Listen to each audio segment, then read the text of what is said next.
कैसे हैं आप सब। आज की कहानी है फ्लैट। हम सब जब इस घर में आए तो आस पड़ोस बच चुका था।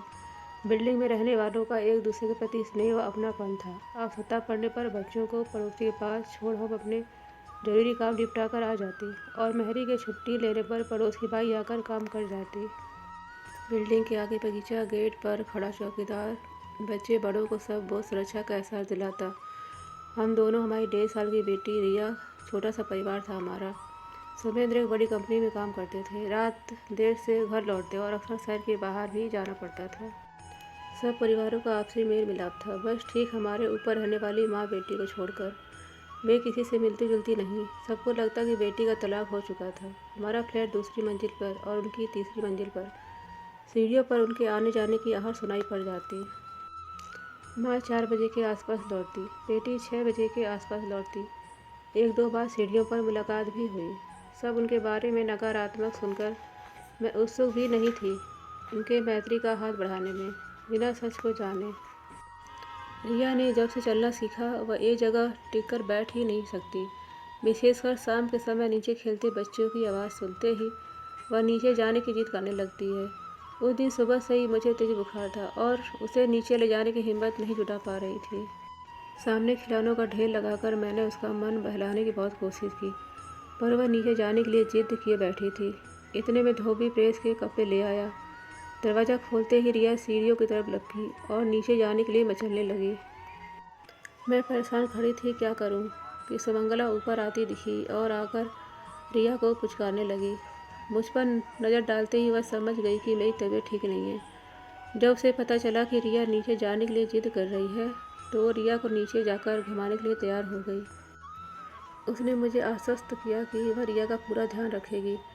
मुझे थोड़ी हिचकिचाहट तो हुई, पर और कोई रास्ता नहीं सूझ रहा था। सुमंगला बोली, रिया के खाने पीने का बता दो अथवा दे दो, मैं ऊपर ले जाती हूँ ताकि तुम थोड़ी देर आराम कर सको। अगले दिन भी वह काम से लौटते हुए कि घर के यहाँ रुकी, सीधा दफ्तर से आई थी तो मैंने उसे चाय के लिए आग्रह किया। वह चाय पीने के लिए मान गई, पर इस जिद पर कि वही बनाएगी। ऊपर जाते समय रिया स्वयं उसके संग हो ली। मुझे वह अच्छी लगने लगी थी। रंग सावला जरूर था लेकिन मनमोहक लगता। शहरी देह, लंबा कद, लंबी सी एक चोटी, चेहरे पर आत्मविश्वास के साथ एक नूर था जो आकर्षित करता था। लेकिन जाने क्यों मुझे उसकी आंखें उदास लगती। जब वह हंसती तब भी आंखें जैसे उसकी हंसी में शामिल नहीं होती थी। रिया तो ऊपर जाकर यूँ खेलने लगे वह जैसे उसका अपना ही घर हो। भीतर से खिलौने उठा लाई जो सुमंगला ने उसके लिए ला रखे थे। सुमंगला की मम्मी चाय बना लाई। मम्मी साथ में घर की बड़ी नमकीन भी थी। सुमंगला ने बताया कि उसकी मम्मी एक समाज सेवी संस्था के साथ जुड़ी हुई हैं जो झुग्गी झोपड़ी में रहने वाली विधवाओं की बहुत देखभाल करती है। मैंने ऐसी संस्था के बारे में पहली बार सुना था। चाय पीते हुए मेरी नज़र दीवार पर लगी एक बड़ी सी फोटो पर पड़ी। पायलट की वर्दी में 25-26 साल के एक खूबसूरत नौजवान की तस्वीर पर फूल माला चढ़ी हुई थी। सुमंगला ने मेरी नज़र देख ली थी, पर वह खामोश रही और मैं भी पहली मुलाकात में उनका दर्द नहीं खो देना चाहती थी। सुमंगला को रिया से मोह हो गया था। काम से लौटते हुए जरूर कुछ देर रुक कर ही ऊपर जाती। जब उससे अच्छी मैत्री हो गई और एक दिन जब रिया उसकी गोद में सो गई तो मैंने उसे पूछ ही लिया, जिंदगी के सब सपने तो पूरे नहीं होते ना, बस सपनों के टूट जाने पर व्यक्ति सब न टूटे, इतनी शक्ति होनी चाहिए। कहकर वह थोड़ी देर चुप हो गई। एक फौजी पिता के बेटे थे अभिजीत। अभी वे स्कूल में ही थे कि उनके पिता कश्मीर में एक आतंकवादी की गोली का शिकार हो गए। मैं और मेरा भाई भी उसी स्कूल में थे। मेरा भाई अभिजीत के संग था और मैं उनसे 2 वर्ष जूनियर। यूँ हम एक दूसरे को जानने लगे। धीरे धीरे प्यार में बदल गई। मेरे पेरेंट्स जानते थे यह बात और अभिजीत की मम्मी भी। हम भिन्न प्रांतों से थे, भिन्न भाषा, पर उनमें से किसी को भी इस बात से कोई आपत्ति नहीं थी। अभिजीत का सपना एयरफोर्स में पायलट बनने का था, जो उन्होंने पूरा किया। विवाह की जल्दी नहीं थी। अभिजीत का विभिन्न जगहों पर आना जाना लगा ही रहता था, पर टेलीफोन ईमेल ने तो सब दूरियां ख़त्म कर दी थी। तो आपसी संपर्क बना ही रहता। लेकिन एक दिन वह सारे संपर्क सूत्र तोड़कर गया सदा के लिए। बस सूचना भर मिली, लाश भी बरामद नहीं हो पाई। दुश्मन क्षेत्र में हुआ था हादसा। आज भी वह खबर झूठी लगती है। आज भी लगता है लौट आएंगे वे एक दिन। बुद्धि जानती है कि यह झूठा दिलासा है, पर मन नहीं सुनता उसकी बात। अजीत को पालने का एक बड़ा मकसद था। सामने उम्मीदें जिंदा थी। नौकरी करने की ज़रूरत तो नहीं पड़ी, अच्छी पेंशन मिलती थी, सो मैंने अपना सारा समय समाज सेवा में लगा दिया।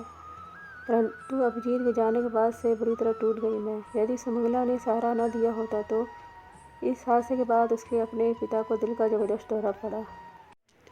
दीवार पर लगी तस्वीर पर अक्सर निगाह पड़ जाती। एक दिन मजाक के मूड में मैंने उसे कह दिया, आपकी बेटी की शक्ल आपसे नहीं मिलती जितनी उसके मंगेतर से।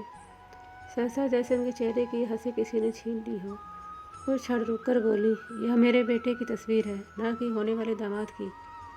और सुमंगला उसकी मंगेतर थी। मतलब सुमंगला आपकी बेटी नहीं है? मैं तो भूल ही चुकी हूँ इस बात को। इतना तो ख्याल रखती है मेरा, मुझे अकेले कहीं नहीं जाने देती। ज़बरदस्ती एक टैक्सी लगा रखी है जो सुबह 10 बजे ले जाती है और 4 बजे छोड़ जाती है। अपनी माँ को वो आई कहकर बुलाती थी। मराठी में आई ही कहते हैं माँ को। सगाई हो जाने के बाद मुझसे मिलने आया करती थी। कुछ दिन न आती तो मैं ही बुलावा भेजती। इन दोनों के सिवा मेरा था ही कौन। तभी से मम्मी कहने लगी है मुझे। मैंने एक लंबी उम्र अकेले ही काटी है। अभिजीत के पापा जीवित थे तो बहुत व्यस्त रहा जीवन, किंतु अभिजीत अभी छोटा ही था कि वे कश्मीर में आतंकवादी द्वारा मारे गए। पर तब हिम्मत थी अभिजीत को पालने का एक बड़ा मकसद था। सामने उम्मीद जिंदा थी। नौकरी करने की ज़रूरत तो नहीं पड़ी, अच्छी पेंशन मिलती थी, सो मैंने अपना सारा समय समाज सेवा में लगा दिया। परंतु अभिजीत के जाने के बाद से बुरी तरह टूट गई मैं। यदि सुमंगला ने सहारा न दिया होता तो इस हादसे के बाद उसके अपने पिता को दिल का ज़बरदस्त दौरा पड़ा। 2 बरस के अंतराल पर माँ और पिता दोनों चले गए। सुमंगला मुझे अकेला नहीं छोड़ना चाहती थी, सो हम साथ रहने लगे। उसने नौकरी कर ली कि मन लगा रहेगा। सबने बहुत कहा शादी कर लो, पर वो नहीं मानी। और सुमंगला का नज़रिया सुन तो मैं दंग ही रह गई। एक दिन जब मैंने उसके त्याग की चर्चा की तो बोली, अभिजीत जीवित होते तो अपनी माँ का ख्याल रखते ना। उनकी देखभाल कर मैं अभिजीत का ही फर्ज पूरा कर रही हूँ। अभिजीत बहुत सौम्य था। मम्मी के साथ बात करने का, हंसने का बिल्कुल वही ढंग है। मम्मी मैं अभिजीत को देखती हूँ और यूँ उनसे जुड़ा महसूस करती हूँ। इस हमने चाहा कि मैं और विवाह कर लूँ, परंतु अभिजीत मेरे रूम में बसे हुए हैं। उन्हें स्वयं से अलग करना संभव है क्या? सुमंगला के प्यार और समर्पण की भावना को देखकर मेरी आंखें नम हो गई। प्यार जब दैहिक और शारीरिक अवस्था से ऊपर उठ जाता है तो उसे कोई अलौकिक तत्व आ जाता है। कहानी फ्लैट उषा पादवा द्वारा लिखी गई है। अगर आपको पसंद आए तो प्लीज़ लाइक एंड सब्सक्राइब करें। धन्यवाद।